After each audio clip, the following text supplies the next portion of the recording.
El control previo de tratados internacionales aparece regulado en el artículo 95 de la Constitución Española de 1978, que dispone textualmente: primero, la celebración de un tratado internacional que contenga estipulaciones contrarias a la Constitución exigirá la previa revisión constitucional.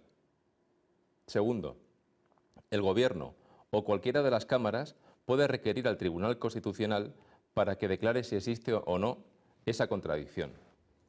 De igual manera, el artículo 78 de la Ley Orgánica del Tribunal Constitucional preceptúa en su apartado primero, de manera literal, que el Gobierno o cualquiera de ambas cámaras podrán requerir al Tribunal Constitucional para que se pronuncie sobre la existencia o inexistencia de contradicción entre la Constitución y las estipulaciones de un tratado internacional cuyo texto estuviera ya definitivamente fijado, pero al que no se hubiera prestado aún el consentimiento del Estado. Este artículo de la Constitución plantea el problema de las relaciones entre el tratado y la Constitución. Mientras el artículo 96 del texto constitucional prevé indirectamente que el tratado tiene rango superior al de la ley, del artículo 95 se deduce que el tratado tiene rango inferior a la Constitución, ocupando, por tanto, una posición intermedia entre esta y la ley. En cuanto a los requisitos subjetivos de este control, ya hemos visto que puede ser interpuesto por el Gobierno o por ambas cámaras. Como la Ley Orgánica no contiene un desarrollo completo de este tema, es necesario acudir a los reglamentos del Congreso y del Senado. El artículo 157 del Reglamento del Congreso establece que es el Pleno de la Cámara, a iniciativa de 2 grupos parlamentarios o de 1/5 parte de los diputados, quien puede acordar dirigir el requerimiento previsto en el artículo 95 de la Constitución.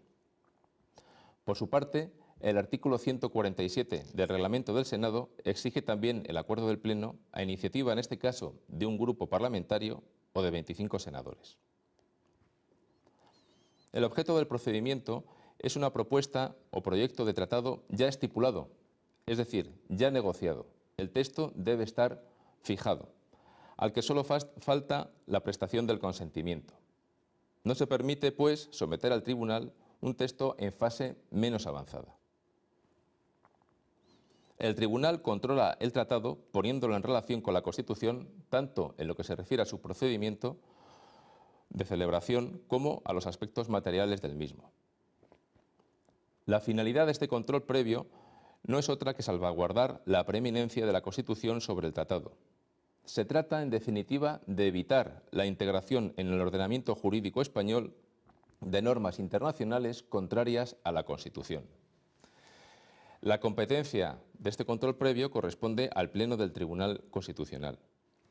El procedimiento se regula en los apartados 2 y 3 del artículo 78 de la Ley Orgánica del Tribunal Constitucional, según los cuales, recibido el requerimiento, el tribunal emplazará al solicitante y a los restantes órganos legitimados a fin de que en el plazo de un mes emitan su opinión fundada sobre la cuestión.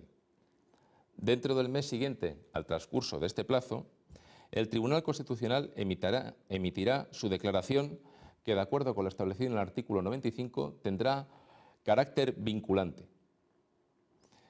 En cualquier momento podrá el tribunal, además, solicitar de los órganos mencionados o de cualesquiera otras personas físicas o jurídicas u otros órganos del Estado o de las comunidades autónomas cuantas aclaraciones, ampliaciones y precisiones estimen necesarias. Un problema controvertido en este mecanismo de control es el de la naturaleza del mismo. La doctrina ha aparecido tradicionalmente dividida en este punto. Para unos se trata de una función meramente consultiva y se apoyan para sustentar tal consideración en el hecho de que el texto de la Ley Orgánica del Tribunal Constitucional no emplea la palabra recurso para esta reclamación y tampoco emplea la palabra sentencia, sino la expresión declaración. Para otro sector doctrinal, por contra, se trata de una verdadera actividad jurisdiccional. En apoyo de esta tesis, alegan el carácter vinculante de la declaración y, por tanto, su valor erga omnes. Se trata de una hipótesis parecida a la existente en el ordenamiento americano para comprobar la inconstitucionalidad virtual de determinados hechos o actos prenormativos que, si devinieran en constituirse normas serían inconstitucionales.